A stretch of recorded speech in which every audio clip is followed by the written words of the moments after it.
Good evening, everyone. We're waiting for the chair to enter the meeting and we'll begin shortly. Thank you.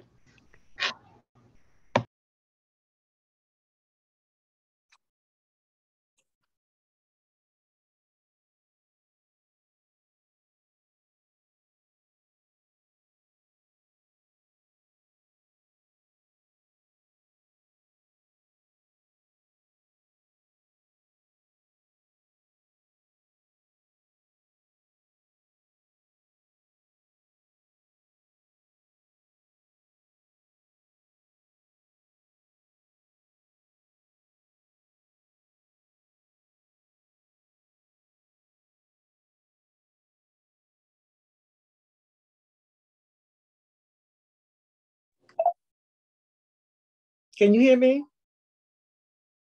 Hello? Hey, good evening, Miss Moses. We can hear you. Yeah, my computer. I don't know why every time I try to mute y'all, my computer be busting out. I'm on my iPad now. I'm like, wait a minute. Because it wouldn't let me in. It said, yeah, it was failing. I don't even know why. I'm going to try to come in again. But meanwhile, because I can't see you were trying to connect. Huh? It said that you were trying to connect to audio, but just kept cycling.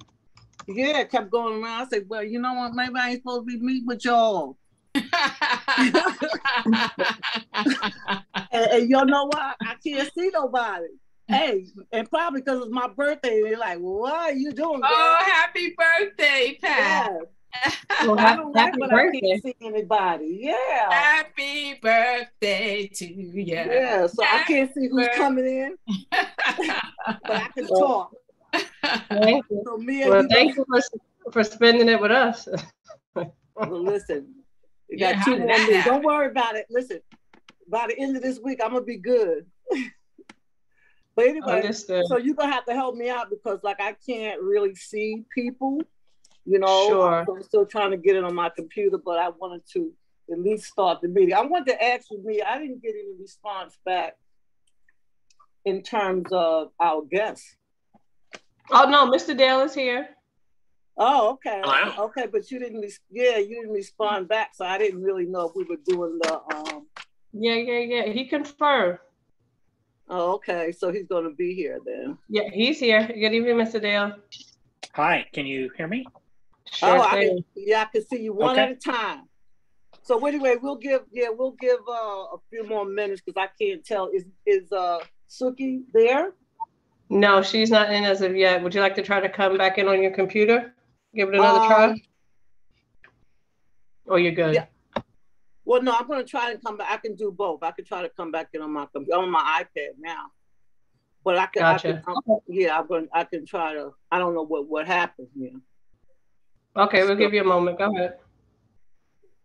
So anyway, we're gonna still start whether I can see anybody or not. So I'm glad. So you have to let me know if all my members are in because I won't even know.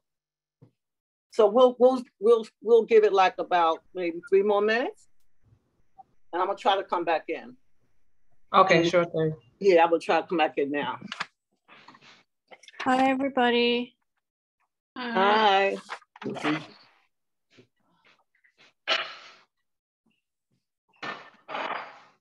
Hello, everyone. It's Felice. Hello.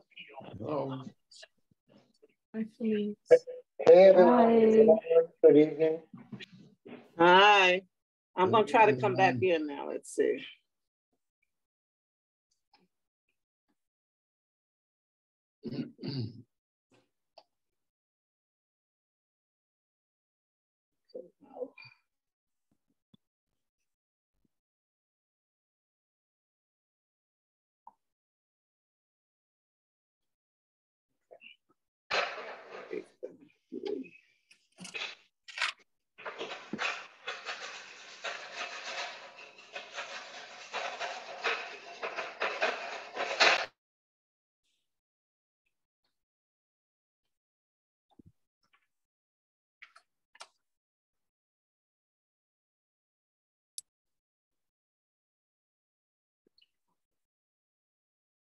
So I'm trying to connect now. Let's see what happens.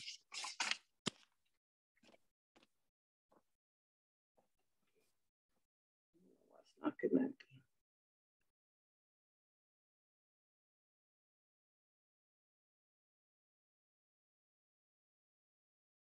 Do you see it trying to connect, Mia? Yeah, it says joining, but yeah, you're not coming in. No. But in terms of committee, everyone's here except Mr. Craver and Esteban, so you're good to go. Okay. All right, so.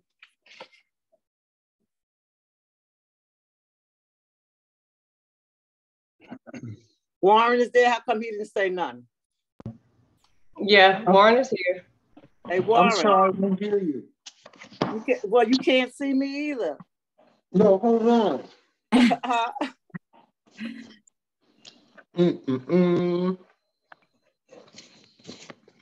Okay, so Suki, you're there, right? Yes, I am. Okay, so what time it is? 7:07? Is that what you have? 7:08, yes. 7:08? Okay, so we're gonna start the meeting. The rules of order are in place, and we just ask everyone to just respect each other as we talk, and we could talk like if you have something to say, we'll say it like one at a time, and that's how we'll go with that. And again, I want to welcome all committee members and guests. First on the new business, 1512 Union Street is a proposed house of worship, and they have an application that has been, I think it went to the Board of Appeal. So can you introduce yourself since I can't see you? And you have the floor. Great. Thank you very much. Right. And before that, I just, I know you're going to go to a presentation, but I really would like you to know, how do you think that our community board can basically help with this situation? So you can introduce yourself and we'll get started. Sure, I'm happy to. So, and what I'll do is, my name is Todd Dale. I'm with the applicant team for this application to the BSA for 1512 Union Street in Brooklyn. I am going to give a brief presentation and then, happy to answer any questions whatsoever that come up about the application. And if I don't have the answers tonight, I'll reach out to community board tomorrow or later this week with the answers. Right, and I also want you to let us know how, we can help you, because I think the issue here is that, this is a zoning issue here. Okay, thank you. Correct. So I don't know if I have the ability to share the screen for those who can share the screen. You sure do. I made you a co-host. Go ahead. Great. Okay. So what I'm going to do is I'm going to start sharing the screen to give you an idea of what the site is now, and then I'll switch to the plans in a little bit. So let me share the screen right now. And this will give you an idea for those who are familiar with the neighborhood. But what this is this is an application for a variance from the Board of Standard Appeals to allow in a C23 commercial district that's mapped over an R4 residential zoning district, the construction of a cellar and 3-story community facility building that will contain a synagogue, a house of worship. And the waivers that would be requested pursuant to this application are because the proposed building would not comply with the district requirements for floor area and height. And I'll explain that a little bit later as to the extent of those waivers. But this site right here, as you can see, and I'll scroll through the photos, those who may be familiar with this vacant lot, it's been vacant for 40 plus years, is at the corner of Union Street and Albany Avenue. It has about 50 feet frontage on Union Street right here. And then on the side street, Albany Avenue, over here, about 115 feet. The total floor area of the lot, total lot area is about 5,800 square feet. As I said, it's currently vacant, and there's no prior record of development within Department of Building Records, so we're not sure what may have been there historically. But as I noted it has been vacant for a minimum of 40 years.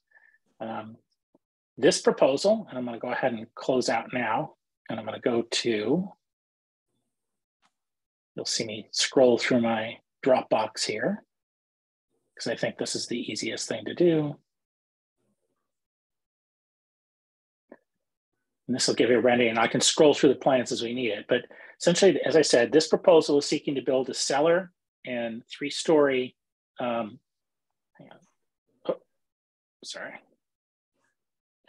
A cellar and 3-story synagogue that would have a floor area ratio of 2.31. It is designed so that the cellar would have, I'll sort of fly down here to the floor plans to make it a little easier to see, but the cellar would essentially be program rooms. Here's the cellar floor plan to give you an idea. So this is the cellar that would have program rooms. It would have a cafeteria and a small preparatory kitchen. The first floor would be the main entrance lobby, and then the men's worship area. The second floor would have the women's lobby and a women's worship area. It also would have an office and some lounges and restrooms. The third floor is proposed to contain program areas that would be used for youth programs and various programs for congregants. And then currently, there's a proposal for a small plaza on the roof that would allow for outdoor activities at limited hours. Now, what the waivers required or requested are for height, because this zoning district would allow a 35-foot high building, and what's proposed is a 45-foot high building, and for a waiver of floor area. Currently 2.0 FAR, which is the floor area ratio, is what would be allowed as of right. And this request is seeking a small increase to 2.31 floor area. Now, to give you an idea of what that would mean, and I want to scroll back here so you can see, is that the height waiver would allow it to be built. And this is actually a little bit off here. It might be a little confusing because this is a rendering and we're going to get that. But this building that's adjacent is actually about 48 feet. And the proposal of 40 feet would allow us to get that full third floor, because otherwise we would have a limited partial third floor. And the floor area ratio of 2.3 to 2.0, again, would essentially allow for a full floor plate third floor. That's really the crux of the relief that's being sought from the BSA. Otherwise, the building was really designed to be respectful and in scale with the rest of the neighborhood. What I want to do is, this may be, I'm not sure how much it'll show on the screen so you can see it, but this is a streetscape that we wanted to, that was provided to provide some context for the BSA. But right here is just sort of a rough idea of what the height of the building would be in context with the surrounding neighbors. There's this 4-story residential building. That's the one immediate one. As I said, it is slightly greater height, and this was purposely designed not to exceed that height. There's an existing large 3.5-story synagogue across Albany Avenue. And then this is facing the other way from Albany Avenue. You can see that there's a 3-story building and 4-story residential buildings. So the real idea was to design a building that would still remain in scale with the neighborhood, but the waivers are requested in order to serve the programmatic needs of the congregation and to allow for that full third floor. Now, to give you an idea, this is the congregation, which I apologize, I should have said first, is Beis Shmuel Shabbat is the name of the congregation. It was founded in 2001. And for several years, they've been operating as wanderers, is the simplest way to say it, but they have been renting spaces in various facilities and buildings throughout this neighborhood. They have been seeking to find a permanent location for a number of years, and it's been a long process, and they were finally able to acquire the site to achieve a location for their long-term home. Many of these other sites they looked at were like, I have a list here of like 440 Crown Street and 341 Troy Avenue, which are existing buildings and vacant buildings. But whenever they previously found lots, they were either pulled off the market or they were outbid. There was actually another site on Crown Street that was a vacant site that they were hoping to acquire, and they were outbid by a grocery store. So it's been a long process for over 2 decades. The congregation has been, renting spaces and having temporary locations for services and its programs. And this is hopefully with the grant of this application, allowing them to finally have their permanent homes so they don't have to wander about anymore. Now, with respect to the variance, there are certain findings that are required. As I noted, one of the findings, neighborhood character, as we said, we believe that this is really in context with the surrounding neighborhood and has been designed to be in scale with the neighborhood. The other findings of self-created hardship, it's not an issue in this case because they didn't do anything to create issues with the lot. The second finding is a reasonable return from a parcel, which is not applicable to nonprofit institutions. And then the key finding for a variance is a unique conditions affecting the site. And there is a federal law called ULURP, which allows nonprofit institutions to show that if a particular site doesn't satisfy their programmatic needs, that could be considered uniqueness for the findings of the variance. And I can get into that a little more, but what the crux of that is showing that a particular space, because of limitations with floor area or the bulk that can be provided as of right, would create a limiting situation and not allow a house of worship in this case to achieve all the programmatic needs that it wishes to have. That's a general that I would put out there. A couple of more points, just so, because I'm sure that these will come up as questions, but first I want to let everyone know that we did have the first hearing at the Board of Standard Appeals this morning, and the commissioners raised a number of questions that we are going to respond to and hopefully satisfy the questions that were raised. A number of those questions were regarding a little bit more detail with respect to programmatic needs and with respect to the rooftop activity area and any effect it might have on surrounding residents. And we're going to respond to that. And I would just note that there were some other comments that were made by community members who attended the hearing today. One of the main concerns raised was that this area with parking difficulties and what would an additional use mean for parking in the area. And I would just want to respond to that in 2 ways. First, to say that this is an as of right use, and per zoning, no parking is required for the size of buildings proposed for a house of worship. It's waived for this particular use. But I would also note that in particular that because of the synagogue, that congregates, when they attend services on holidays or Shabbat, it prohibits driving. So they would be walking to services anyway.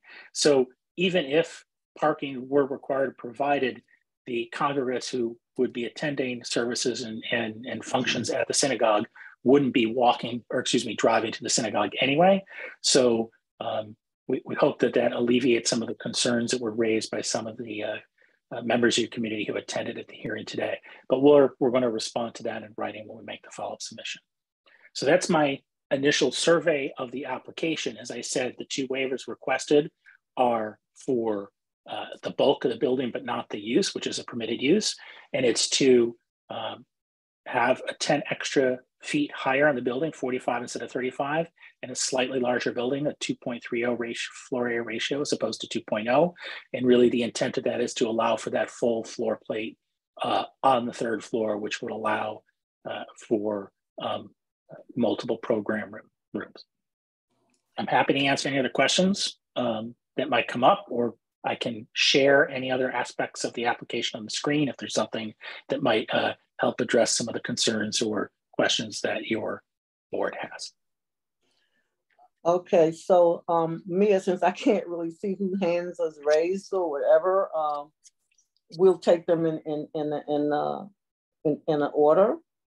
So if you can kind of get Sure thing. I see Mr. Thomas with his hands up, and Ms. Boyd. We're going to proceed with the raise hand function. So Mr. Thomas and then Ms. Boyd. Okay. Hi, nice to see you this evening. Hello. The FAR calculation is exclusive of cellar space, is it? That is correct. Cellar is not considered zoning floor area. And is the cellar entirely underground? Yes, sir. It is. It's fully at ground. The first floor is at grade, so it's not a basement. It's below ground.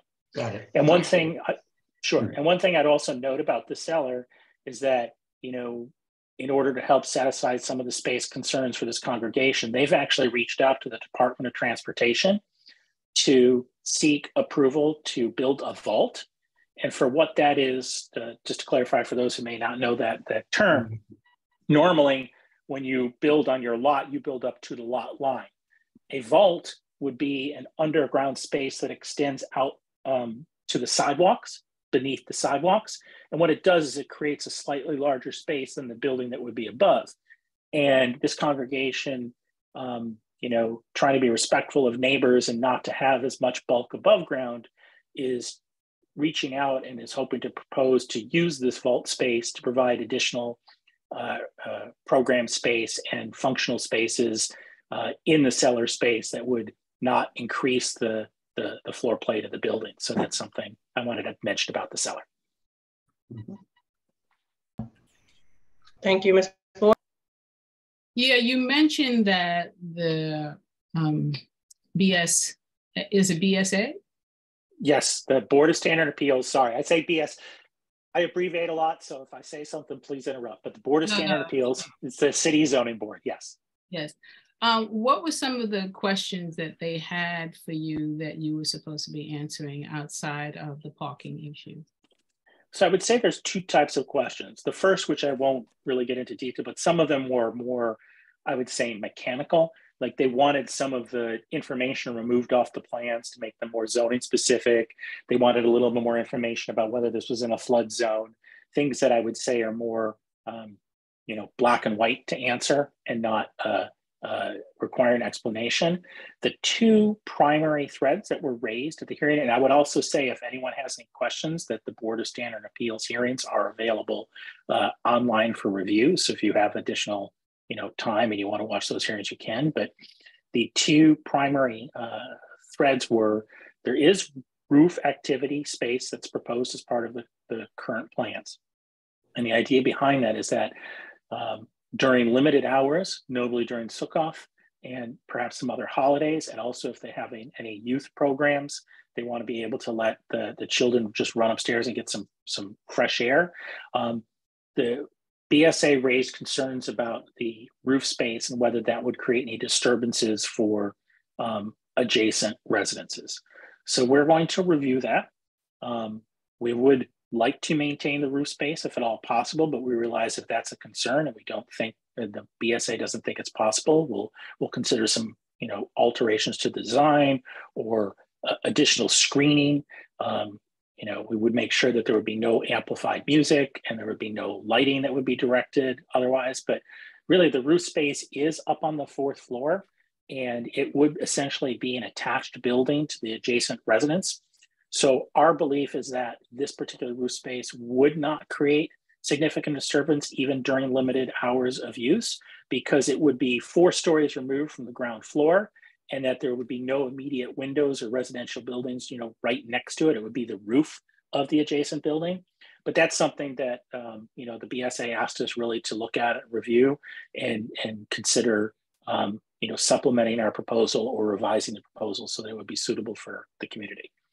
The second, sorry, go ahead. No, please. No, finish, please. I was going to say, the second thread is a little bit more, I would say, zoning specific and legal, is that, as I said, the crux of the variance is based on showing to the BSA that the programmatic needs of the congregation cannot be met by a limited size and as of right building. And just to put some perspective on what the as of right building would be, is it would be, let's see if I've got this here. The waiver we're requesting for floor area, as I said, is actually limited. It's 2.3 versus 2.5 O. And that was designed to not like make a really big or massive ask. But I'm going to see if I can share these plans. Let me come back here because I think it's very important and pertinent to the question that you've asked. So this is the as of right design. And as you can see, what would happen is it would be a smaller third floor up here, but I want to get directly to the third floor plan just to provide a sense. So one issue that would happen is that the worship spaces is very historical for, regardless of one's faith, to have worship spaces be more open, you know, as part of the worship design, especially in a situation where for this particular faith and the separate men's and women's spaces, this worship space that's here on the first and second floor would have to be reduced. The floor levels would be reduced in size because of the height. But as far as the third floor, you can see what would happen is without the relief, this space here that I'm showing on the screen for those who can see would be forced to remain open, and you would only have this partial third floor here. And essentially what it would do is it would remove 2 or 3 activity rooms or program rooms that might be available for the congregation for various activities. And the intent is really just to make this a full floor plate. So you would have more functional rooms and more space that would be evolved for use. That's the crux of it.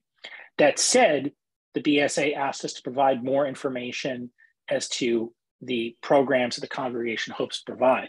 As I said, it's a twofold process with congregation Beis Shmuel Shabbat, because they haven't really had their home for a long time. So many of the activities that they do are limited currently by the spaces that they can rent. And having a permanent space, the hope is that not only would they be able to continue with the activities they have, like youth programs, they're very concerned with women's wellness programs, because there's not as many specific facilities in the community for women of the faith to have spaces for either physical or mental well-being, but they want to have more space for those programs that they currently have, but also prospective space for new programs that maybe they're not doing right now that they're hoping to be able to implement with their own home and permanent space. Because a lot of what they do now with activities is, if you're renting, you have to set it up and tear it down. So it takes away a lot of time of what they do, and they're also limited, geographically with what they do, and it causes confusion for congregation members who may not know where the services are being held or the activities are held this particular month. So that's my long-winded way of saying that the short way to say it is the BSA just asked for more details on the programs that they hope to provide, both existing and how they benefit from this additional space, but also prospective future programs that they're hoping that this space would allow them to provide to their congregation and the community. I have one more question. As you may be aware of, there's a whole carbon neutrality text amendments that are coming in. Are you planning on engaging in any of these initiatives, like putting solar panels on your rooftops? If you're going to have activity, will you be storing batteries and other mechanical stuff that could be potential hazardous to your congregation if it's not poorly designed? Are you designing any of the carbon neutrality initiatives into this design? I'm going to need to get back to you on that. I am not the architect. I'm the attorney for this. I don't know if anything specific. I don't believe we're currently showing any solar panels on the roof or what any of the carbon neutral elements, but I think that's a good question. I will reach out to the architecture team and then get that answer, and then follow up in an email to our community board to see if there's any information I can provide. Okay, thank you. Appreciate it. Sure. Thanks for your presentation. Sure. Thank you. We have Suki, then Mr. Wolfling, and then Mr. Hollingsworth. Thanks. Okay, so let me just say, first of all, I don't personally have any objection to the building that is proposed. I agree with you that it seems respectful.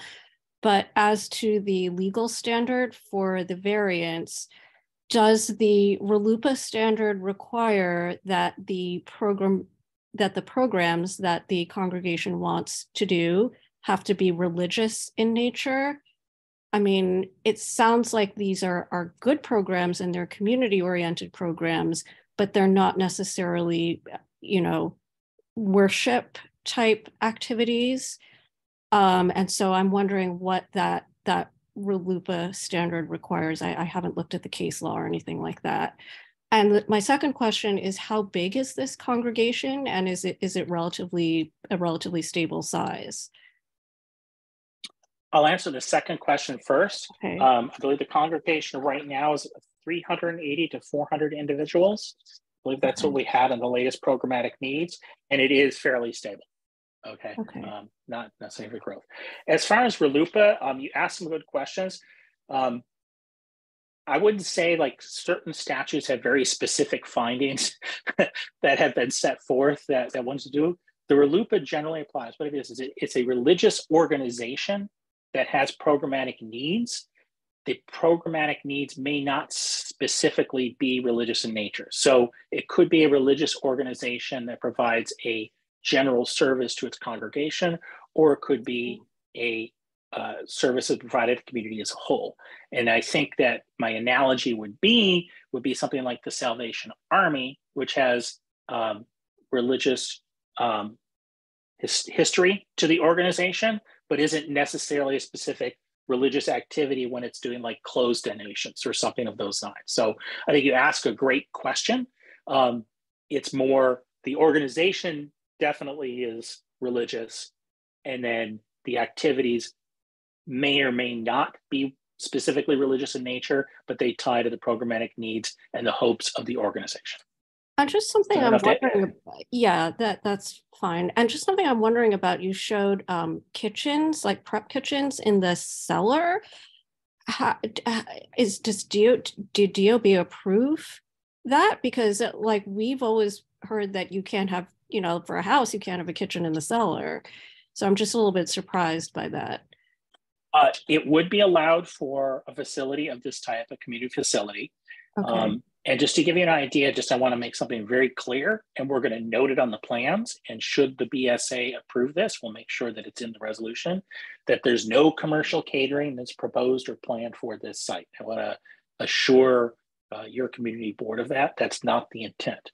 Really what the kitchen, the cafeteria space would be for like a wedding, or many Jewish holidays are multiple day holidays, and that's what the kitchen preparation, and there's actually a freezer there for storage. They would have foods or events of that sort, but it's really designed for internal congregation functions of that type, and it's not meant to be any exterior business or commercial catering or side business. So I just want to assure you about that. That's what that space is set aside for. But to your point, it would be allowed for a community facility. I'll be honest, I'm not necessarily specific. I know that for a residential home, you're often limited in what can be in cellar or basement spaces, as far as you may have seen plans come through that say not for sleeping or living accommodations, but it's different for a non-residential building. Okay. All right. Thank you. Sure. Thank you, Suki. Mr. Wolfling? Okay, thank you. So I agree with Suki that this is a very contextual and sensitive design. I think the front elevation with the folding and the different size windows, it's very nice. Do you have any elevations of the along Albany Avenue? And the reason why I ask is because the building on the other side of the street has no fenestration at that corner. It's actually a very odd design. It kind of ends these row houses without any real fenestration. So I think it would be, I'd like to make sure that there is some fenestration on that side of the building, so you don't get this very opaque set of buildings, pair of buildings that flank that intersection. There is, hang on just 1 second. I have fat fingers and I just closed my Dropbox by mistake. So give me 1 second.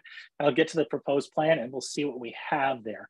I don't believe we have a rendering of it, but I should Elevation have. will be fine. Let me take a look here. Let's go to the proposed plans. Let me zip through here. I believe it's a similar design with the interesting window. Hang on. I saw the as of right scheme had some windows so let me, in there. Yep. let me come back here to my share screen.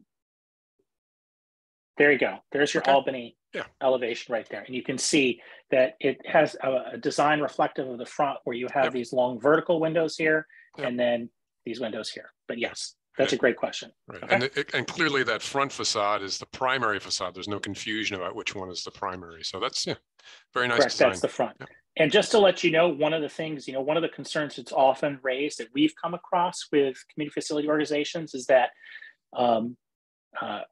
communities often, complain, like if it's during services, like sometimes sidewalks will get, crowded while congregants are entering or leaving a site. And that's an understandable concern. I mean, there's some congestions you're going to get no matter what, but it was a purposeful design here with the first floor. I want to show you this, that they purposely tried to angle this area here to try and alleviate some of the congestion that might happen on Union Street if you happen to be passing by right before services.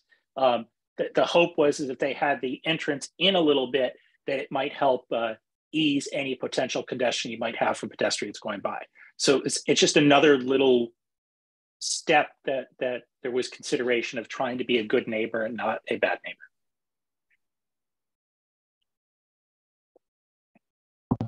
Thank you, Mr. Hollingsworth.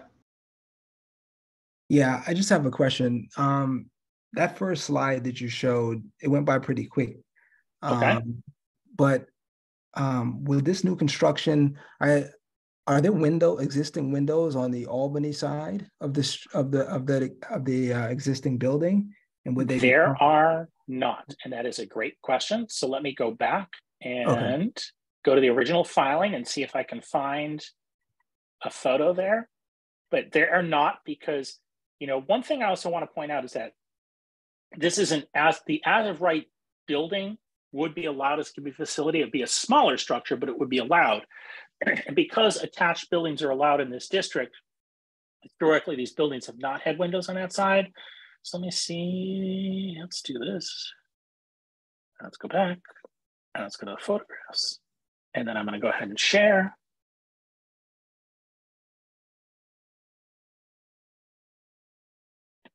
And then let's scroll down here and let's see if I can find one. But there's the building right there. You can see no windows. Let me see if I find a better picture. Okay. All right. It's kind of like. So how's this? There are the light well windows here, but that is an interior light well, but there's not windows on the portions where it be attached. So there is a light well. Okay. That would sit there, which is typical. And I believe that I don't unfortunately have an overview, but the other buildings on this block, which are similar in construction to the one fronting on Union Street, have a similar situation where they're attached and they have the light wells in there. So the light wells will be maintained. Okay. Well, I mean, the new construction will like alter the living conditions of the people who live there now. No. But okay. All right. Thank you. Yes. No, I mean, no. Right now. No, I mean, the people who are living there right now,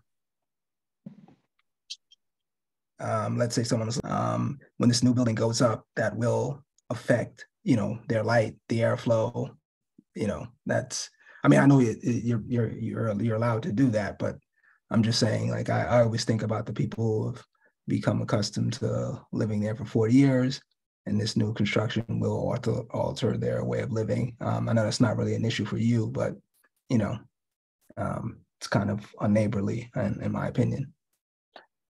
I understand what you're saying, and I think that's a very fair point to raise. This is a lot that has been vacant for a significant number of time, as I said, 40 years. The only thing I would say in response to that is that what the relief that's sought is not with respect to that yard. So, a residential building could be built here in a greater bulk or facility, and it would create that situation regardless. I'm not trying to minimize what you're raising as a point. You're right. The current situation would change, but the only thing I would say in response to that is that they do want to develop this lot, and they really are trying to take in consideration of the community, but there are some things that they just can't change if they're going to build the building, and unfortunately, that's that's one of them. Okay, and I'm sorry, just one last quick question. What is the relationship with the existing congregation and, you know, for instance, the people who live in that building or just in the neighborhood? I don't know if there's been any specific contact. I do know that as part of the application, we're required to notify all neighbors within 400 feet, and that mailing went out. And that information was made available, you know, again at the BSA hearing today. You know, if anyone was aware of the hearing, they could reach out by email or phone to the BSA, but we did do a mailing. As far as any specific contact with the building owner, I will actually reach out to the congregation to see if they've tried to contact the owner of that building. I'll be honest, I'm not sure if that building is, I believe it's rentals. I don't want to say it 100%, but I'll double check. But sometimes when you have a rental building, it can be difficult unless there's a renters group that's there or a building group. But short answer is I will ask, I'll ask the congregation if they're in contact with the building. And if not, maybe we can just reach out to the building directly to see if there's any specific concerns we might be able to address. Thank you, Warren. Then we have Javi. Yes, hi, it's Warren Burke. I work for Pat Moses as vice chair of this committee.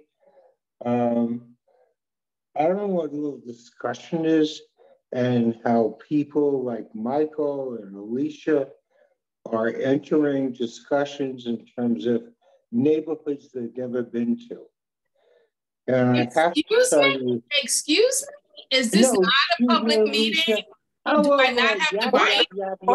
Could you please shut him down? Please shut him down. Hello. Please. Order. Please. Okay. Please shut him down. Excuse me. He has no right to talk about residents and their questions. Alicia. Excuse me. Wait a minute. Hold on. Let's go back to the rules.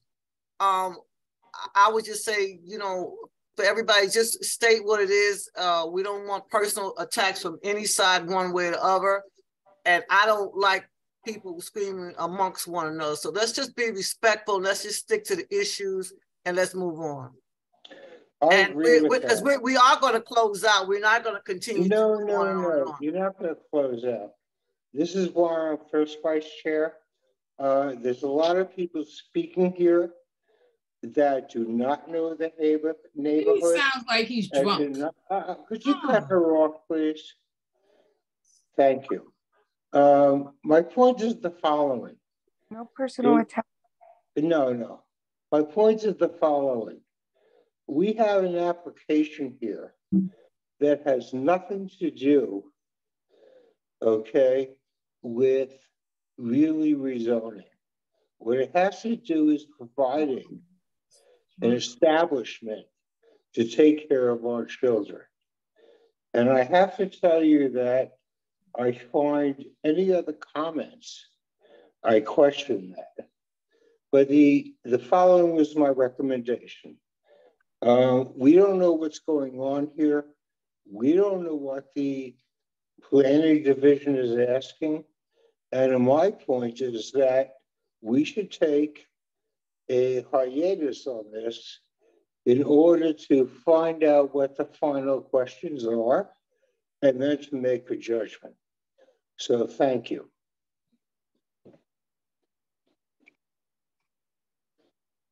Okay, we have what, 2 more people? We're not gonna stay on this subject a long time, I think. Who's next? Thank you. Javi is next. Javi hasn't had a chance to speak. Who hasn't? Javi Cohen. Oh, I'm sorry. Right, because we do have to close out and then we're going to move on. Well, no, technically, Miss Moses, while we're speaking, Javi has her hand up. Esteban hasn't spoken. Mr. Sword hasn't spoken. And Ms. Westerdahl hasn't spoken. Okay, so I'll take those. Okay, guys, let's keep it a minute and under so we can keep the meeting going. Thank you. And then again, I'm just gonna please, everybody just respect one another. That's all I ask of anybody. And everybody has the right to say how they feel, but personal things against people, let's not do that. Let's not go there. So let's move on. Okay, hi everyone. I'm Eve Covey Cohen. I'm one of the newer members here. And I thank you for giving me an opportunity to speak. I actually am very familiar with that area. And I appreciate all the questions that you asked. They were all such good questions, actually. And I pass by that area a lot. As we've heard, it's been vacant for 30, 40 years. There's been rat infestation there. There is garbage. I've always felt so bad for the building that's right next to it, because they had this eyesore of an empty lot that was overgrown with trees and bushes and garbage, and people could hide there at night. It was scary, dangerous, and really, really not a very comfortable feeling for the residents in the building next door. Never mind, I could just walk past, or other bypassers could just walk past. So the people that live there had to like live next door to this really dangerous eyesore of an area, rat infestation, all different types of things living there. And I think it would be a huge boost for the community to have a nice new building there with opportunities for the community to grow, and have programs there for people in the community where they can grow mentally, emotionally. And I really truly feel that the building next door will be very happy with this addition, because it will take away a lot of their worries of what they have with this empty lot for so many years next door to them. So thank you very much for letting me speak, and give my my opinion of someone who's very familiar with that area. So thank you. Okay, who's next? I believe it's Esteban, Mr. Sorit, Ms. Westerdahl. Yeah, just as a matter of information, the building next door is a 16-unit rent stabilized building, and yeah, there's been a few eviction filings there. Nothing that looks concerning, but definitely if they don't have a tenant association, be happy to go in and door knock and get some opinions and stuff from folks, if that's helpful for anyone, either the developer or for the board, because that, it'd be good for them to at least know what it is they're looking at, like how long it's going to take, and that sort of thing, just as a matter of just to sort of ease any potential concerns that they have. So but yeah, that's the information on the building. It's 1516 Union Street. Great. Thank you very much for that information. As I said, I am going to speak to the congregation and ask what contact they've had, but if we aren't able to reach out to anyone in specific, we'll definitely recommend that they reach out to the community board, and hopefully you as part of the community board, because as I said, as was eloquently stated before, this has been a site that's been in disrepair for a long time. And the hope is it's been a while since there's been a ground up synagogue that's been built in this area. And the hope is really to build a new building that can hopefully become a cornerstone of the community, but make use of a site that has been a bit of a troubled site, and develop it in a manner that is respectful of the area. We're not trying to build a skyscraper here, but trying to build something that's in context, and reflects this particular intersection in the neighborhood as a whole. But thank you for that offer. Thank you.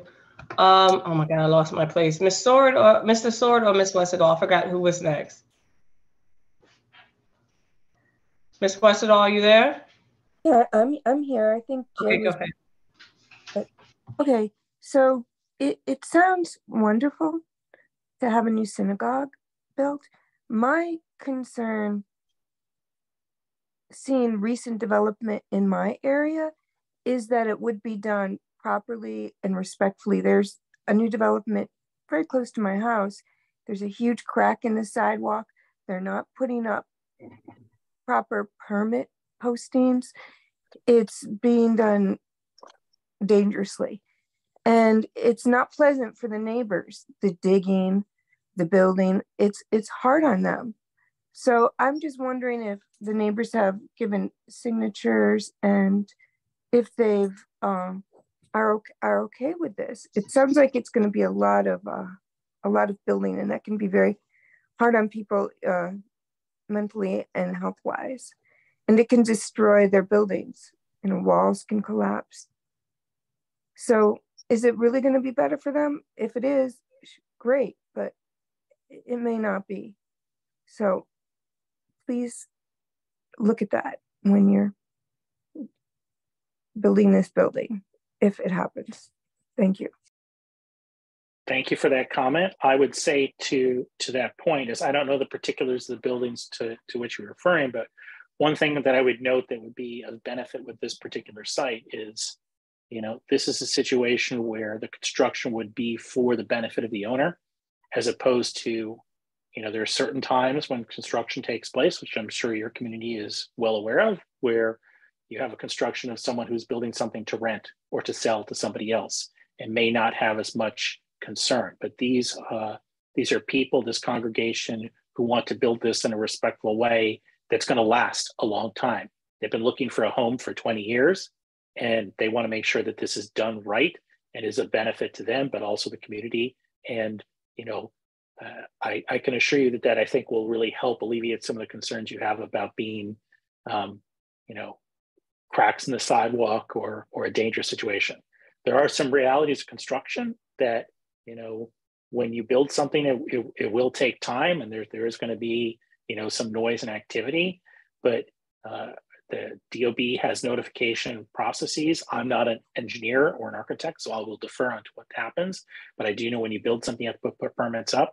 But I you know, in light with what we said about contacting the adjacent building, you know, I know the congregation would be more than willing to reach out to neighbors when they're building this, because they plan to be there a long time. And if you're going to be there a long time, you want to be on good terms with the people around you.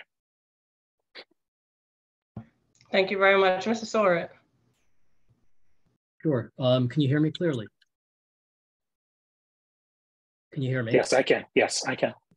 I just wanted to, you know, make a comment. You know, simply if somebody, you know, opposes something on the project, it doesn't necessarily mean that they're, you know, anti-Jewish or something like that. So I happen to be a member of the Kingsbrook Jewish Shul. I'm very concerned about different issues which could divide a community, playing divide and conquer. There was a statement that was made against Ms. Boyd, and I wanted to just clearly say that I'm a very big advocate of the Jewish community. I write op-eds, I wrote 3 op-eds, and that I email Ms. Boyd a lot. I speak to Ms. Boyd over years, okay? And Alicia it should not be labeled as anti-Semitic, and she's probably done more for the Jewish community over the past year by getting involved with community issues, which is what Jews should care about. It's who's the strongest on community issues. That statement was totally not necessary by Mr. Burke. I'm very concerned about playing the divide and conquer game, and I think it should not be played. Thank you. Thank you, Jay. I appreciate that. Agreed. Suki, did you still have your hand up from before, or did you have something really quick? Yeah, really quickly. You said you were asking DOT for an extra vault allowance, and I'm seeing on the plans that the cellar would go to 8,800 square feet. So it looks like the vault would be adding an extra like 3,000 to 4,000 square feet. If you get that permission from DOT, will you still be seeking the variance for the additional FAR and height above, or do you still want both? Yes, the hope is to have both. And I will tell you, it's a twofold reason. The first is that the design above was in consideration in a hope that below would be allowed. But the more important thing to know about any vault authorization that's issued by DOT is it's revocable consent. And what that means is that at any time, if there needs to be utility projects or something happens in the area, the DOT with just notification can reclaim that area for the city, understandably, because we want to make sure our streets and utilities are safe. So that additional space that would be used in the cellar would just provide, slightly larger rooms and a slightly larger cafeteria area. But it's something that, like, long-term wouldn't necessarily be something you could 100% count on forever, because you're essentially leasing the space from the city for the vault. So I think it's a very good question that you ask, but the reason that we're asking for the variance above is because there's no guarantees. First of all, it'll be approved, and no guarantees that it would be something that the city would need to reclaim or reuse in the future. Okay, thank you.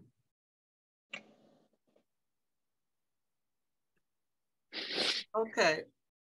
Pat, it's Warren. I have my hand up. My comments has nothing to do with what Jay Soren said about anti-Semitism. My comment was purely process. And that process is to find out what the end result is. But the planning committee asked the people to build a shul, and then we should take a look at it. So I'm not quite sure why this is coming up. Because you mentioned my name and Michael Hollingsworth's name in a negative manner. Listen. That's why. If you're unclear, why don't you get sober? Alicia. Ladies and gentlemen, please. Please, I'm going to ask once again. No, but the moment he starts, you don't say anything. Or else we're going to go on and on and on. But then he should not be putting my name in his mouth. Okay, Alicia. I'm not gonna tolerate it. I'm not gonna sit here and let him do that. I understand. So I'm asking. He needs to get sober. And maybe come back a little bit later. Warren, Miss Boyd, please. Don't say my name. That's all. All I'm saying, don't say my name. I'd like to finish. Can y'all two please? Warren, please. And you're letting him carry on. Really? I'm asking. Listen, listen. Whoa. Listen. Okay. I want to finish my comment without her interrupting. Oh, please. There's a very clear process here, without her yapping and everything else.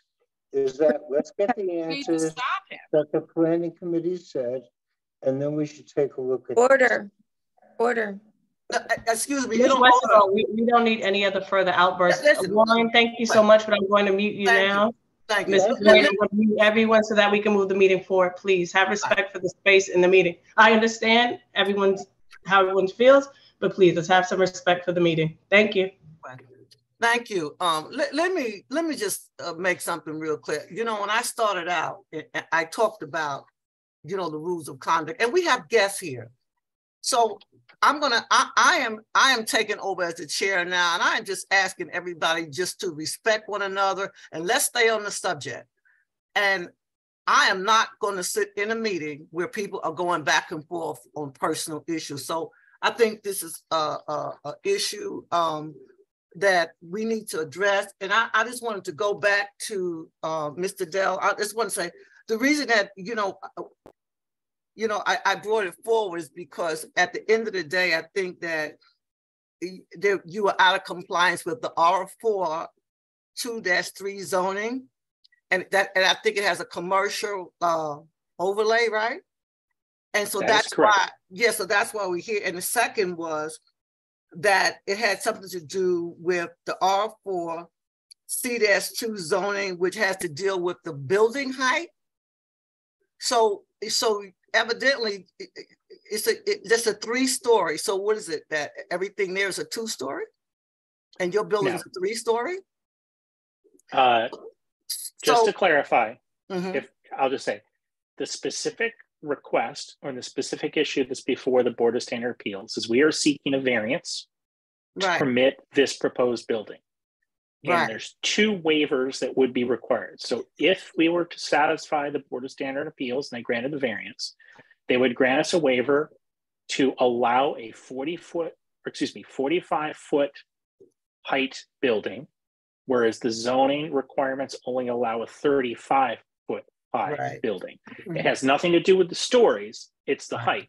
And the reason I say that is because community facilities traditionally have larger floor-to-ceiling heights for floors because worship spaces historically are more open for prayer purposes, right? They're higher floor to ceiling, regardless of whether it's a synagogue or a church. It's very typical. So in this instance, it's a cellar and 3-story building, but it's not the stories, it's the height, 35 feet to 45 feet. And with respect to that, I just noted that the 45 feet would actually be still a lower height than the adjacent building. The second waiver that would be requested, and it goes hand in hand with the first, is to allow an increase in floor area. The zoning district requirements allow a 2.0 FAR, which means that you're allowed 2 times the lot area size. And what we are proposing is a building that would be 2.3. So it would be a slight increase from 2.0 to 2.3. And the combination of those two things, the added height that would be allowed and the added floor area that we're requesting, if both are waived, it would in sum allow for a complete floor plate on the 3rd floor. That's really what this would come down to. Not to oversimplify, but I'm going to oversimplify. That's what it would be. Without this relief, we would still be allowed to build a community facility building. It still would be cellar and 3 stories, but that upper story, the 3rd floor, would be a partial 3rd floor, if you remember back to the plan I showed you, and it would just be very limited in space, and it would be down much fewer rooms. So it'd be just a partial 3rd floor. So that's really what it is. But the very specific action that's at the zoning board and is being presented here to community board is a variance seeking to allow a building that would exceed height requirements and would exceed floor area requirements as I specified. And just one more last thing that I'll say just from a legal perspective so you understand is that should this be approved by the BSA, a variance is site and project specific. It's not like a rezoning. If a rezoning happens, you're changing the law and you're changing the zoning district for an area, which means that anybody could come in and build anything that meets under the new zoning requirements. In this instance, a variance means that the underlying zoning stays the same, but it's a very specific relief that would be granted, and it would need to be built specific to the plans that are approved by the BSA.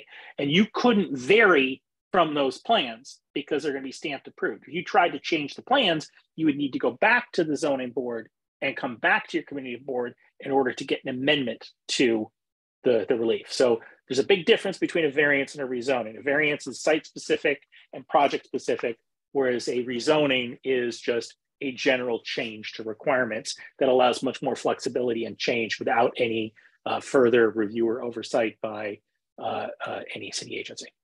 Oh, thank you. So, Sure. Yeah, we understand that. So the basic is that you have to have the variance from New York City, or else you can't move forward, even though you as of right. That's what I was trying to make. So my question to you is, they ask you for certain information. So at this point, I'm not sure how the board can go forward until you address those issues, which we don't know what they are, but until you address those issues. Am I correct? Potentially. I don't want to speak for your community board. You can choose to table or recommend as you see fit. What is being asked by the BSA is to provide more detail regarding the programmatic needs. We provided general information to them saying that we wanted to have youth programs for after school, some educational programs for youth, but also just general congregation meeting rooms, and also a real focus on women's health and wellness, and provide a facility that's not really open or available within the community and the Orthodox Jewish community, and to provide that there. And without the additional space, they would be much more limited as to what they could locate at this site. And the hope is that, just to make it clear, they have acquired this site and they own the site, and they're going to, build their home long term.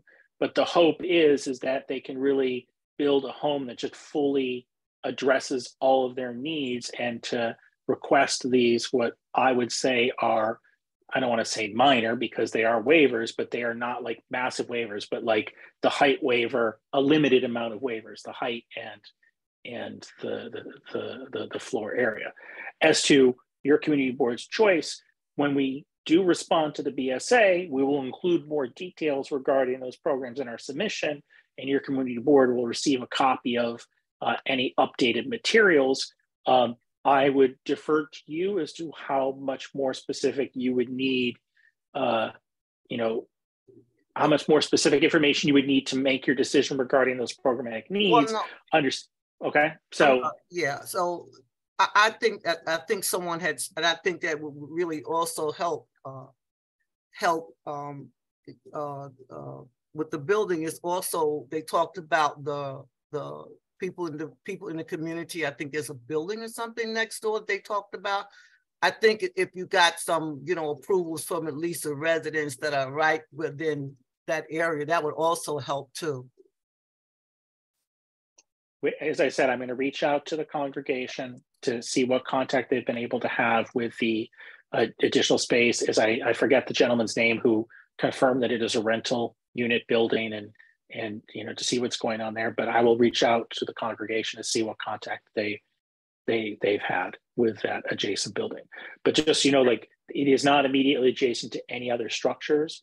You know, to the south is a yard for the other things, so it would not be attached to any other buildings, and it is a corner lot. Okay, well, we're going to, again, we thank you for coming. I'm sorry, Sure. Did you want to say something before we close out this so we can move on? And I would just say I thank you for your time. I really appreciate a community board that participates in meetings like this. You know, I go to a lot of meetings and not all community boards are present or active, so I appreciate the concerns. You know, your community board has our contact information. If anything comes up, you know, you can always reach out to us.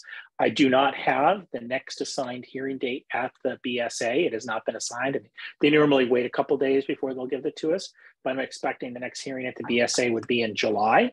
You know, I would just say that, you know, really overall, the one thing that I would just want to pass on to community board as you consider this and consider whether to, you know, put forth a recommendation to the BSA is that there really was thought behind this design to try and create a building that would balance the needs of the congregation with also respect for the community, and not, you know, seek a huge 7-story building or a massive building that would encroach onto other yards. This lot was really designed with purpose, trying to develop a lot that's been vacant for 40 years and to do it in a manner that looks like it would be in place, not only on this intersection, but also the community as a whole. So, right, and thank you. Thank you. Like I said, the only thing that, you know, we basically, you know, we want to support you. So I think if you have, you know, support from people within, you know, in your community, it would also be a little stronger, you know. And again, wish you luck. And sure. People coming, and we will definitely get back to you, and you will send your information to into our office. Yes, the one specific question I have regarding carbon neutral, I'll see if there's any information about that. And then regarding the neighboring building contact, I'll provide information to the community board, either saying, yes, it's happened, or no, it hasn't happened, and perhaps you can assist with that. Right. I think those are the two main, So those are the two main items that I've taken in my notes. Right, your support, you know, we'd like to, you know, bring it to the whole board and, you know, get some support if that's what you, you know, if that's what they really need. So again, and I will also, as I said, once we have a specific date, I'll make sure your community board knows when the next BSA hearing date is, because that might afford the opportunity if your community board, you know, wishes to speak, hopefully in favor, you know, maybe somebody can log into the Zoom meeting there and talk to the commissioners themselves and, you know, discuss the presentation and your particular thoughts regarding the proposal. Mia, did I leave out anything before Mr. Dell leaves? No, good to go. And of course, I have his contact if we need anything further. Thank you so much. Okay. You got it. Thank you so much, everyone. Have a good evening, and let's enjoy this spring weather. Okay, thank you. Thank you. Okay. Okay, so we're going to move on, and we're on the time clock. We're not gonna be here all night, because I didn't told everybody it's my birthday. I am not staying on all night. So we're gonna get down to business, and that's just what it's gonna be. Today is your birthday? Today. Oh, So you know I'm really dedicated, right? I'm here on my Happy birthday, Taurus lady. Thank you. And listen, and I'm drinking water. So you know that's not a good look. Got water. Not good. So happy blessed birthday. Thank you. So anyway, before we go to the community, I would like if the committee wants to give me some updates on anything, you'll have like a couple of minutes to tell us what. By the way, Esteban, I saw you on television. I saw you protesting and whatnot with your signs and whatnot. So we thank you for representing. Yeah, and I think it had something to do with what? Rent? It had something to do with rent stabilization. So you I saw him too. So I know him. Yes. Age taking over. So that was great. Oh, so now you up first. Go ahead. Okay, so first of all, let me just pull this up here. There is I haven't heard anyone talk about it in the context, maybe in the full board meeting that it's been discussed, but there is a workshop. Let's see, when is this? It is Saturday during the day. I'll find out the time exactly. It's at Ronald McNair Park. Crystal Hudson's office is doing a study of like the entire district, but I don't think that they've reached out to us, at least not to the land use committee. And they're going to be doing an event in like an open house event in Ronald McNair Park on Saturday. And so since we haven't talked about it here, I just wanted to make sure folks knew about it, and probably would be a good idea to show up. The idea of what they're doing, what the office is doing, it's being done by a group called Hester Street, and they're trying to get a supposed like basically if there was to be a spot rezoning that was going to happen in the neighborhood, that they would have like all this data about what people think about it or what they need in the neighborhood. They haven't really gone into much detail, but it's I think that folks should be there because there's no telling what's being proposed or what's going to end up being. It's at Ronald McNair Park, so it's actually in CB9. But I don't think, yeah, so I don't think they've reached out. So just want to make sure folks knew that was happening. So does everybody know where this park is? Where was it located at, or? Let me just get the time for you. The park is right next to the Washington Street, Washington Avenue entrance of the Botanical Garden. Yeah, it's where they had the fair at for the CB9, where we're having the fair. Can you not talk out of order, please? Oh, sorry, Pat. Thank you. Okay, so it's a workshop on land use in District 35, May 13th, which is Saturday, from 2 to 5 p.m. at Ronald McNair Park. And there is a registration link. Nia, can I send that to you to send out? Sure can. Okay, I'm gonna just send you the email from that office. Perfect. And I know that, like, I know Alicia, I know you met with Crystal, and there was supposed to be there was not going to be. We met with Crystal. She said she wasn't doing a district-wide rezoning, and then 2 weeks later, we get a notice that Hester Street Court is doing this for rezoning. So, you know, she's been very disrespectful. She has not come to this community. She has not discussed what she plans on doing. I'm concerned about her doing a district-wide rezoning. I think that it will open us up to a lot of development.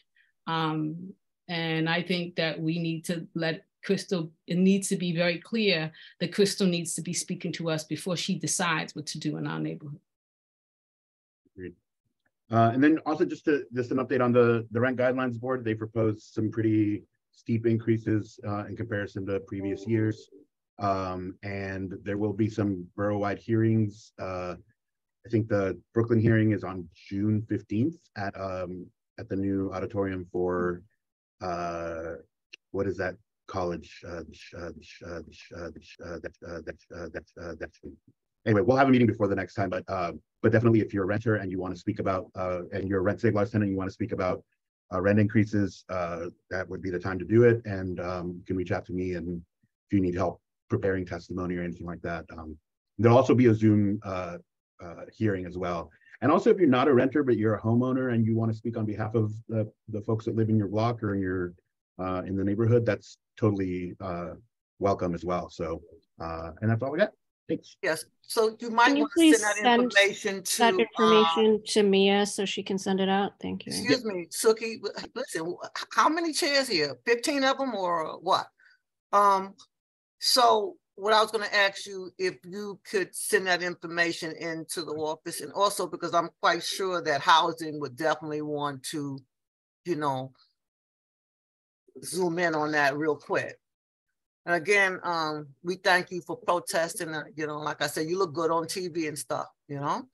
Okay, anybody else? You got a couple of minutes there, Suki. Okay, so I want to update you on the City of Yes zoning for zero carbon. The public review period has begun as of May 3rd.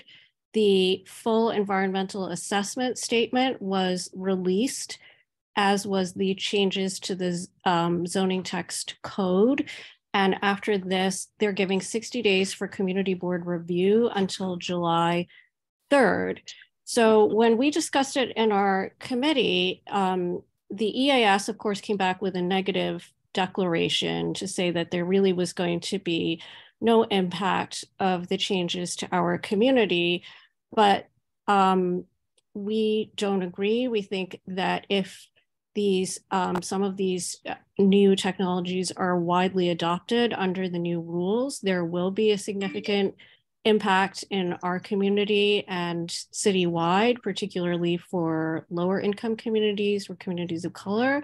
So I wrote a quick resolution to ask for a full study and EIS, and I just like to propose it to you, propose that we consider it. Okay, so this is what I said. Resolution on the City of Yes for carbon neutrality citywide zoning text amendments. Whereas the Department of City Planning has conducted an environmental assessment for the aforementioned zoning text amendments that resulted in a negative declaration and will therefore not conduct a full environmental impact study.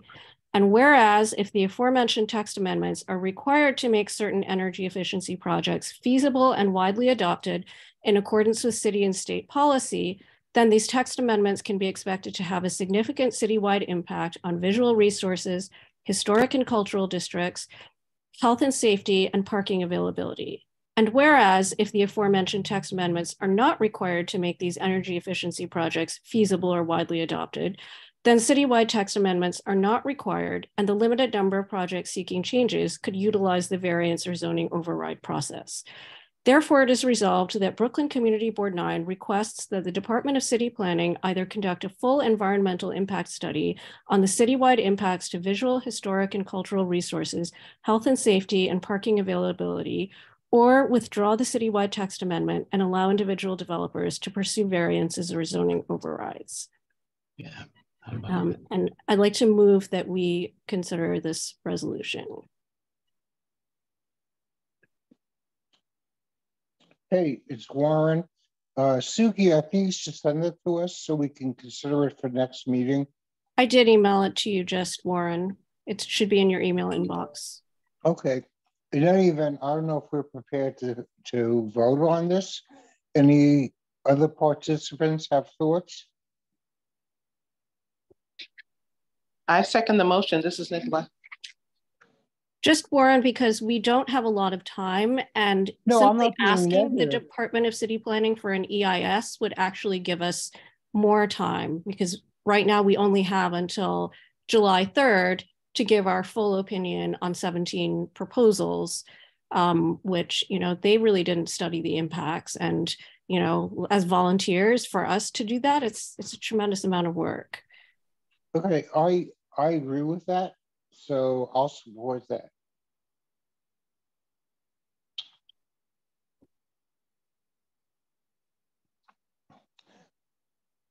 So Pat, we have a second.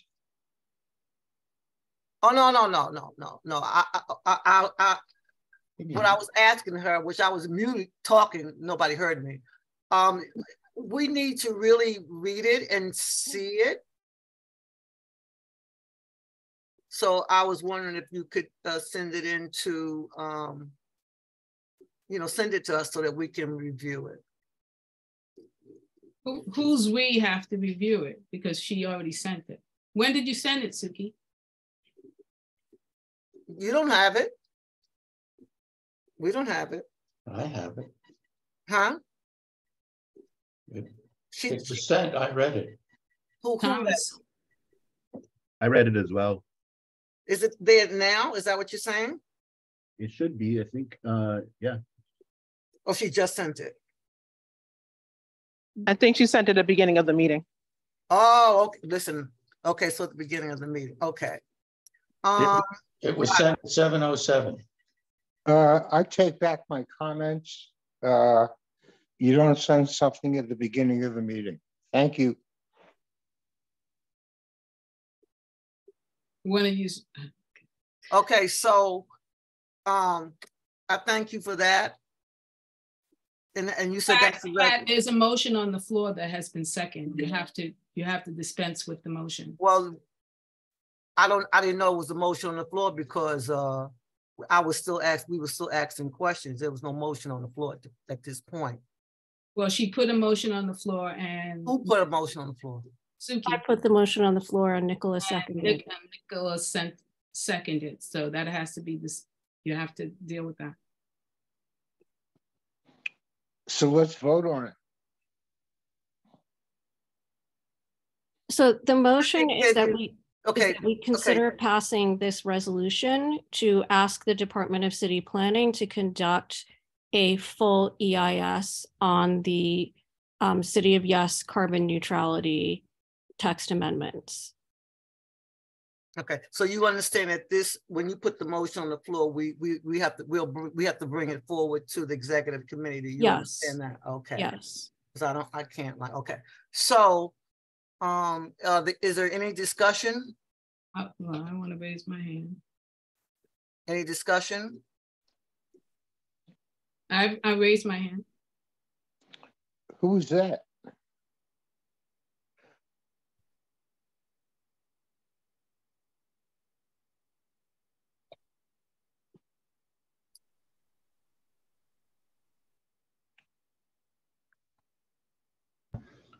Ms. Moses, you have Ms. Boyd and Ms. Westerdahl with their hands raised for discussion.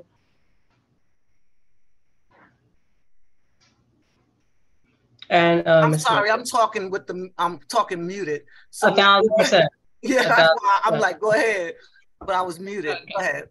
I think that there is a lot of substantial changes happening with the text amendments.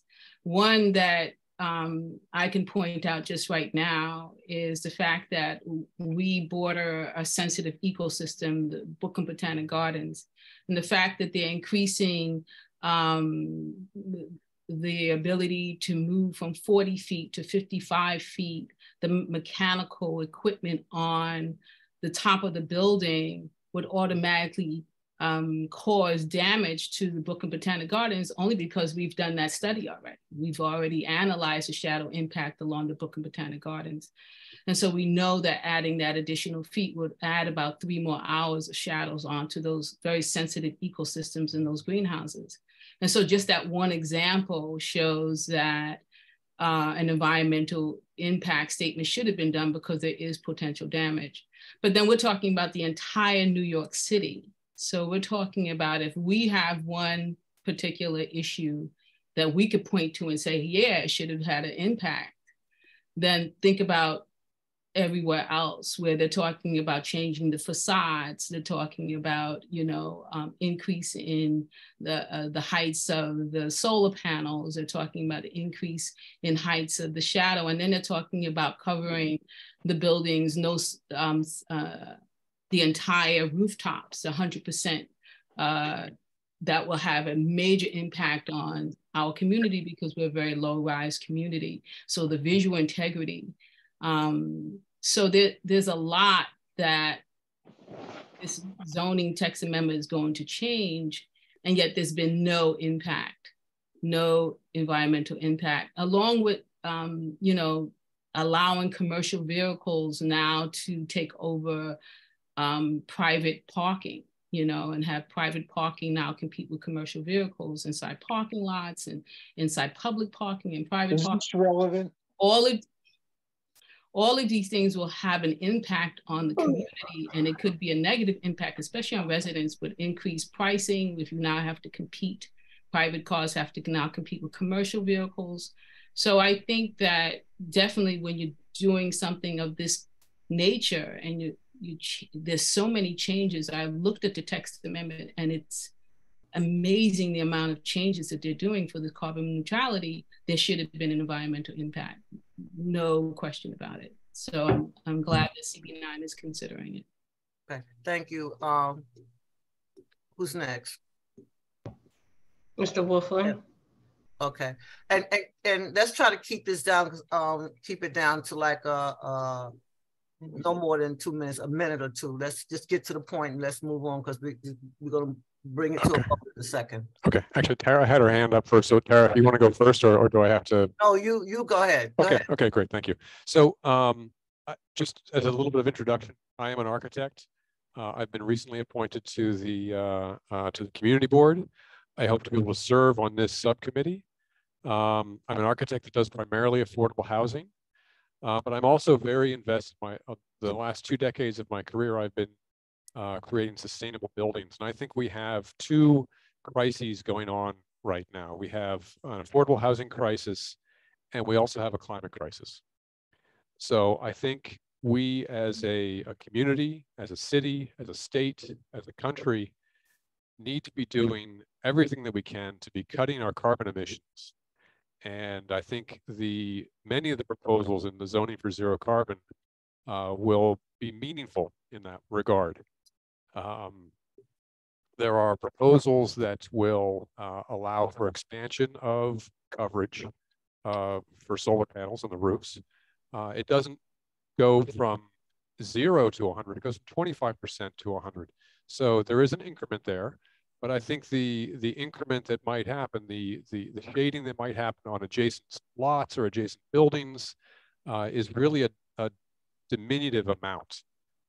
Even though it's going from 25 to potentially 100, it's really it's not going to, resisting this is not going to eliminate the possibility of solar panels being on top of buildings. So I think we all have choices about what we think is important.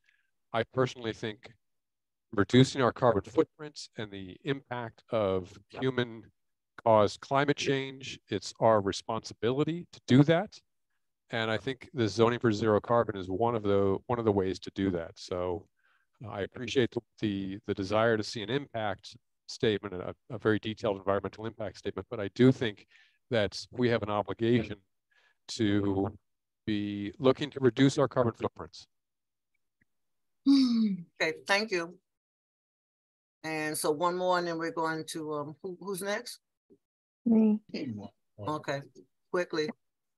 Hi. I want to say that I went to the majority of the meetings for the subcommittee, and everybody put a lot of time and energy into detailed work on what they're proposing.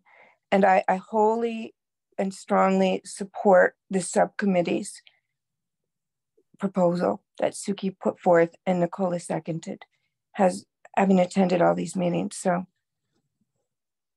I'm a community board member, by the way. So thank you. Thank you. Okay, so Thomas? Yes, I'd just like to comment that I concur with Alicia and the pro EIS people. And I don't trust the city apparatus to do the right thing in this neighborhood, and we need to have an input to every decision that's made here. And the stuff that the subcommittee worked on is all critical stuff, and it needs our input when it's decided. Thank you. Nicola? Can I I'm in the dark, I'm in the car. I just wanted to restate, I definitely believe that we need to take steps towards improving our environment and the impact that we have on the environment, but we also need to understand that New York City is a large, complex, vast city, 5 huge boroughs, many different neighborhoods, many different types of structures. And when we detailed and went through each of those text amendments, the possibilities of impacts were almost endless. There was so much, I mean, we had hours and hours of discussion. And to think that you can say that there's zero impact and no type of attempt at a more detailed impact statement for this city and just making blanket statements, that's why we moved forward to say, you know, we gave recommendations, we went through and we tried to identify our concerns, but the bottom line is that we need more information. And I think the city needs to do more research on what they are imposing on our city with these text amendments before we move forward. Okay, thank you. Okay, so should we do a roll call? Oh, yes. I'm sorry, before we do a roll call, I think there's one more person that wanted to speak. Is that Felice? Ms. Robinson? Oh, no, I just concur with what was said. We do need to have more studies and investigation in this area, because it seems like everyone wants to live here in this particular area, and everyone cannot live here. This is not an island for everyone to live on. So we need to really do our impact studies and voice it very strongly on what we will not allow and what we should not have and what would be safe for everyone not to have. Thank you. Okay, so the motion on the floor is, could you read back the motion? Because I don't remember what it is now. Okay, I'm gonna read the full motion.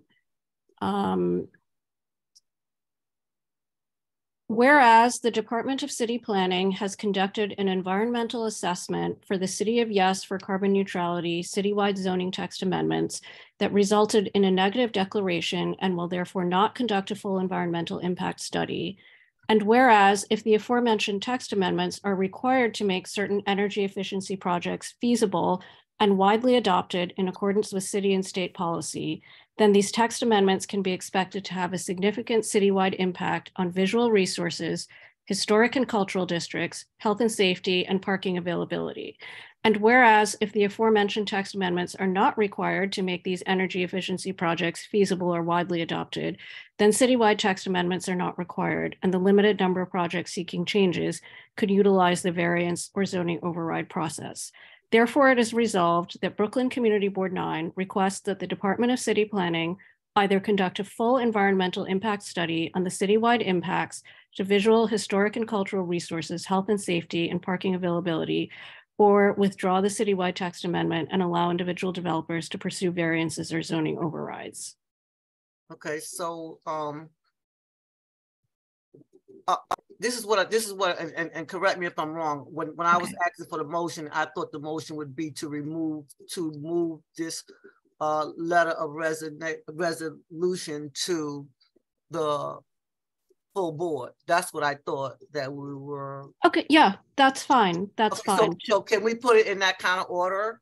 Okay, so I move that we send the letter regarding the resolution to ask City Planning for an EIS, which was sent to the committee members, to the full board for approval. Is there a second? Isn't there a motion on the floor? Yeah, there's exactly. I think you need to approve the resolution first from the committee and then move it. So it's a two-step. No, I think Tom is right. There's a motion on the floor. Okay, so could you help me out with this one because I'm getting a little lost. The first motion is still on the floor and it was seconded by Nicola for the resolution itself. Exactly. So you simply just need to vote on it. Okay, let's vote on. All right, so we can vote on that. Shall I call the roll? Yes, call the roll. Nicola Cox. Yes. Suki Chong, yes. Tom Thomas. Yes. Pat Moses. Yes. Esteban Hiron. Yes. John Craver. Yes. And Warren Burke. Yes. Okay. The motion is passed. So how many? And Felice Robertson, yes. No, you're not on the But thank you anyway. Right.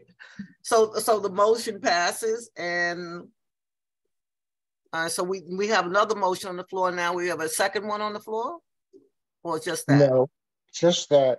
Just that? Yeah. Okay. Point of order. Since we passed the motion, is it automatically sent up to the board? No. No, it has to now.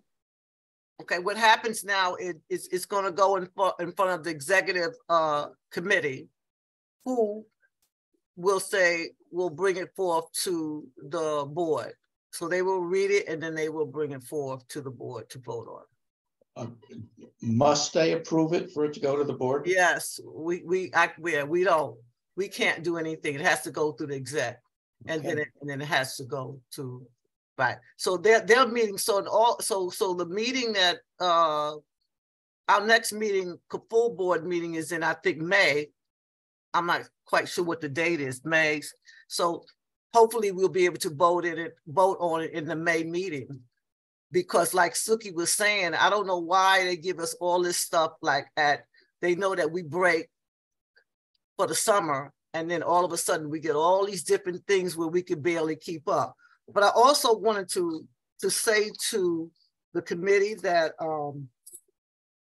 and to the residents that we're going on our last meeting, which is going to be June the 13th.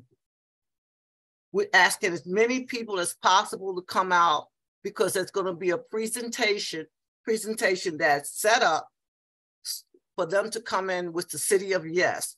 The matter of fact, the person that's coming in, so that way you can have your questions in your, we have enough materials to review. You can have your questions that you want to ask. And I'm just asking that some community people also need to come out. And I'm sorry, I'm looking for the name of the person and their title. I'm so sorry, but I do not have it on hand right now, but I'll gladly send it to the committee in the morning. Right, I know they're from the Department of City Planning, and he's the senior borough planner. He's going to give a presentation for the City of Yes on this carbon neutrality. So again, we are moving as fast as we can.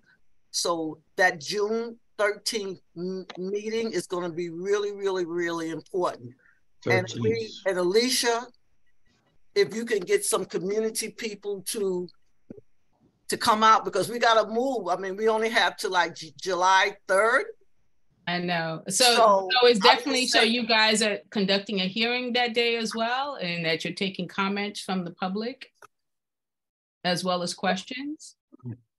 I just need to be clear about it. Or are they just doing a presentation and you're going to be doing a presentation and is this also classified as a hearing? No, it's not. It's not a hearing. It's just information. And this is the whole thing. And this, I have a lot of questions to ask them, because I don't understand. Our time is, we don't have 60 days. So I just want first of all, if the board has to vote on something, I want everybody to be able to ask questions, and then let's see what the next step is in terms of moving on. Well, the city planning commissioners said that you have up until the date in which they make their final determination. Yeah, Alicia, Well, that's in October to then. Fred about this. No, This is not in not the October ULURP though. It's committee. not in October. They plan on doing it sometime Okay, in the summer. Alicia, check with the office, okay? And you'll get all your answers. I'm not asking a question, Warren. Okay, can No, y'all I'm please giving stop? you a comment. No, listen to what I'm saying. No, what I'm saying is that when I was reading what was going on, they said that community boards was going to be first, 59 of us, okay? The second, I think they said it was going to go through the borough presidents. They had it all lined up. They said that they're going to be concurrent. That it's not the same process as the No, Alicia, they didn't say that. That's your supposition. I Warren, watched. Can we move on from this? Warren, It's please. a waste of time. Thank you, please. Please. When I reviewed the meeting at city planning, this issue came up because two commissioners were concerned that 60 days was not enough for the community board, and they voiced their concerns. Okay. And then in response, they agreed that, oh, but still it's gonna happen. You can go past the 60 days until they make the decision, but they said that they would be making their decision sometime in July. They also stated that the borough presidents can do it concurrently with us. So the borough presidents also have 60 days starting with our review, because it's not the same Alicia, process. my point is that neither I or Pat It is have this not the same information. process Well, as the Fred. land use. Okay. Warren, ULURP please, process. Warren, please. It No, does not. It does I not mean, contain the these same are questions you process can't as answer. ULURP.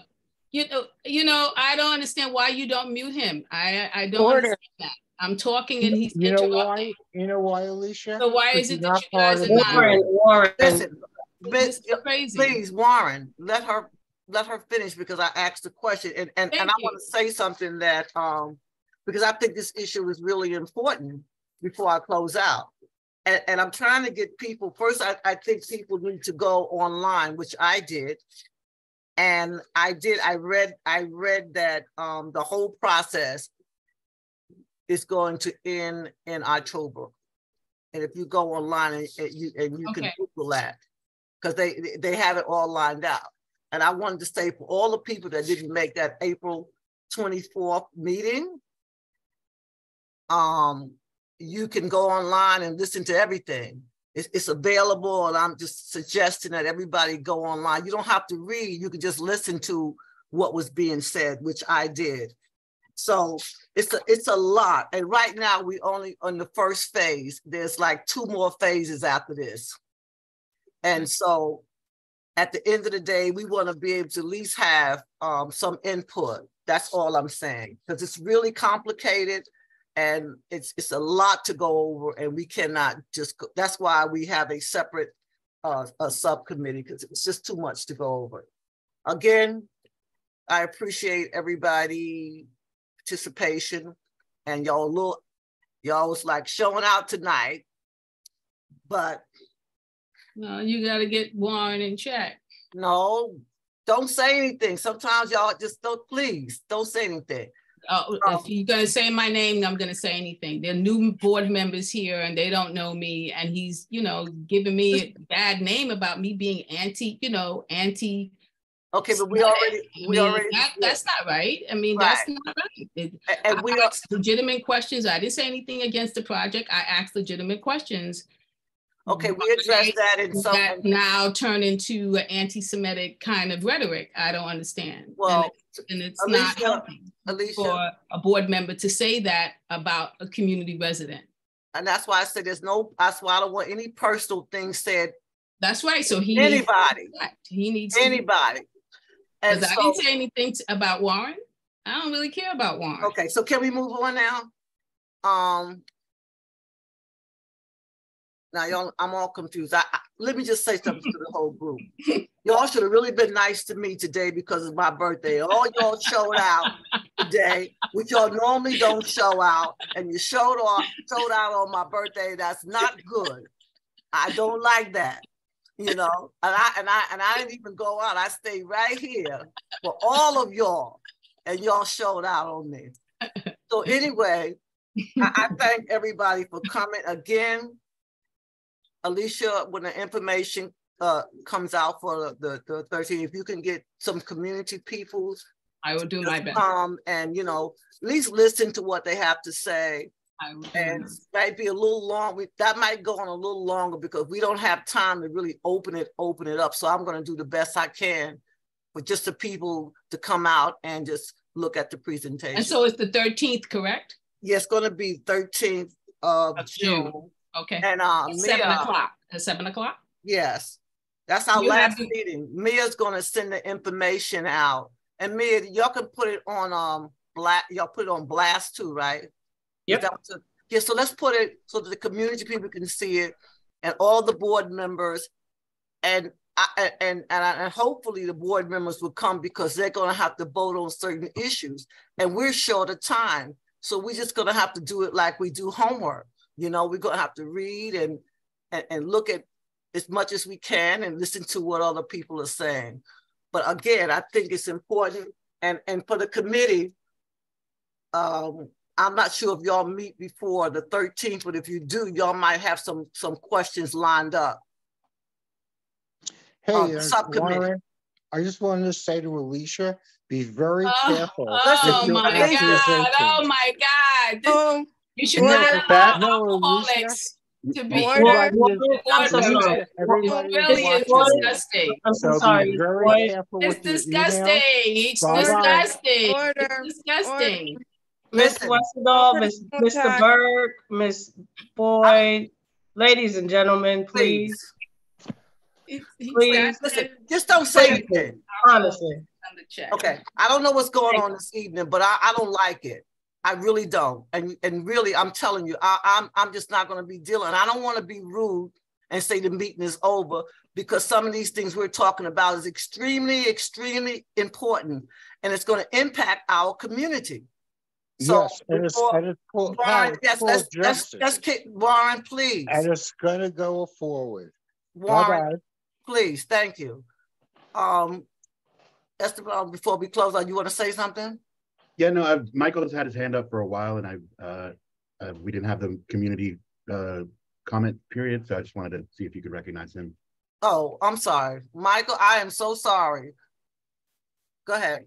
Thank you, Ms. Pat. I just wanted to say, I've been coming to ULURP meetings, I think since like 2017.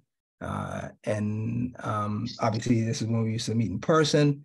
And I've always tried to treat everyone with respect, even when they didn't deserve it and they didn't show grace to others. But earlier tonight, and I don't know Warren Burke from, I've never had a conversation with him. He made a comment about me not knowing the neighborhood. And I've lived here for 40 years. I think Alicia's lived there for 10 or more. So 20. So I don't know where he got that from, but it was slanderous in my opinion. And lastly, I just want to say, I know that to most people I come across as like soft-spoken, but to Warren and I guess anyone else, I just want to say, please don't take my soft-spokenness as a sign of weakness. I don't want you to confuse the soft-spokenness with a doormat. If you do, you're going to be greatly mistaken. I don't allow people to take free shots at me. Well, I apologize, and we're going to move on, and we're going to try to have an orderly meeting. And happy birthday, Miss Pat. Well, thank you so much, because y'all didn't treat me right, but it's okay. It's all right, because I'm going to celebrate anyway. So before I close out, Suki and Nicola, you want to say something before I close out? Because I don't never go to this late, but you know what? Our time is short. And I think, and again, listen, I just really, really want to thank the subcommittee for all the work that they was doing. And listen, last night, I listened to your meeting and it was damn near 4 hours. I mean, I had never been in it. I was like, when are they going to end? But I didn't want to come. Yes, so I listened because the link was sent to me. I said, oh my God, are these people ever gonna stop talking? You know, when you drop off after 3 hours, it's been a long meeting and it's still going. There's no way. And I had a hard time just listening to y'all. And, some people was falling asleep. They had to wake them up. And we ain't gonna say who the person name is. She knows she was sleeping. She's like, oh, wait a minute. I'm waking up. You know? So y'all need to try to shorten your meetings and like get to the point. Nicola? My comment was in terms of notifying the community about this meeting. E-blast is fine, but I would request that a separate email be sent out because a lot of times people miss some of the announcements that are made in the e-blast because there's so much out there. And I really want people to be able to focus on it. And if we could include links to some of the presentations so people can have additional information and be equipped before the meeting, that would be great. Yes, also, there should be reminders. There should be a reminder that goes out right before the meeting. So that's also important. I don't know if you could do that. But we can try it. We can try our best. We definitely can. We can do the reminder. Mia knows how to get that info out. Before I close, Jay, you want to say something? I think Nicola is first and Suki. Nicola spoke. You just spoke. Oh, okay. Okay. Is Suki before me or am I next? You better come on because I'm getting ready to cut it off. Okay. Now, so you be like in the middle. Happy birthday to Pat.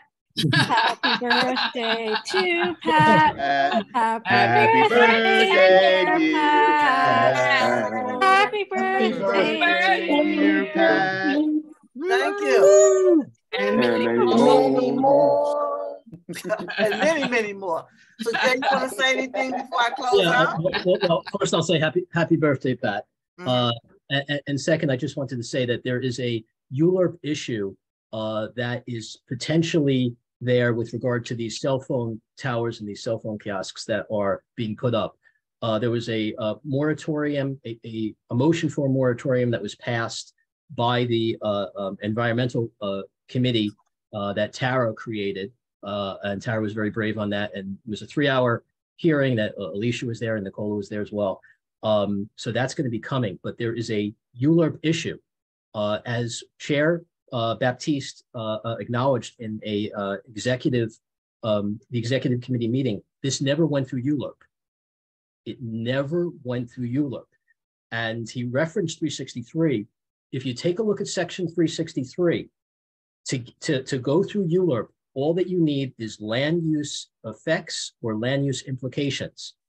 So when you take a look at the denial by the Department of City Planning, they justified it by saying there was not a significant adverse impact, which is a much higher standard for an environmental impact statement. And there's a very strong argument that you can still get ULURP through land use, if there's land use effects or land use implications, even though it doesn't rise to the level of having significant adverse impacts. There is a case that backs up exactly what I just said. It's Bernard Uhlfelder, Uhlfelder versus Iris Weinschau, which deals with 109890/04, Supreme Court, New York County, August 24, 2005. And it says exactly that. It says that basically you can have ULURP if there's land use effects or land use implications, even though it doesn't rise to the level of having a significant adverse impact. So I say that for those who want more power to bring this back, to have more rights to do something about the cell phone towers that are going to be 5 antennas, where the environmental impact before they looked at 1 antenna. 2016, it was 1 antenna. Now they want to do 5 antennas together. It's going to be 10 feet from a building. And for those who want this to go through, you could still go through, but you could use it as a bargaining chip. And with the bargaining chip, you could decide, you could have more local control over the siting of this. So even if you want it, you could have more local control. There's a big ULURP issue on it. And even though there's a statute of limitations, there's things called like equitable estoppel and void ab initio where you could fight it. And the guys who are on the land use committee, who basically when this passed was Reynoso, BP Reynoso, and Jamani Williams. They were both on the land use committee. So there's a ULURP issue on this, and you could use it as a bargaining chip. Thank you. Okay. At present, this is in the environmental committee, and they are addressing this issue at present. So we will see what they come forward with, and that's where it is at this point. Again, I want to. Well, it's coming. I'm sorry, if I may. Who's talking? This is Felice. This is Felice. I was on the committee, and they're voting it back to come to the board for all of us to discuss and vote on. Okay, so it's going to go to the board. Okay, well, yes. Thank you. So it's and there was one change. There's 125 G towers coming, and not just 71. Okay, but what Lisa's saying is coming in front of the full board, so it'll be addressed at that point. Once again, I want to thank everybody. I want to thank everybody for coming out, and again, we're going to do the best we can because June 13th is our last meeting. So can I get a motion to adjourn? Move the adjourn. Well, you didn't get the motion yet. You just said to adjourn. You got to get a motion. Can I get a motion to adjourn? I move that we adjourned. Can I get a second? Yes. Who's saying yes? Tom. Oh, you know, Mr. Thomas, you don't never talk. So listen, I ain't even know what you said. I kept hearing a voice, but you don't never say one. So, okay, so anyway, so our next, okay, so we're adjourned now at, Suki, what is it, 8:57? And again, remember our next meeting is on June 13th. And so again, I want to thank everyone, and I'll be having my birthday celebration for the rest of this week. So good night, everyone. Happy birthday, good night. Happy birthday. Good night. Happy 39th. You're right. Good night, everyone. Take care. Bye.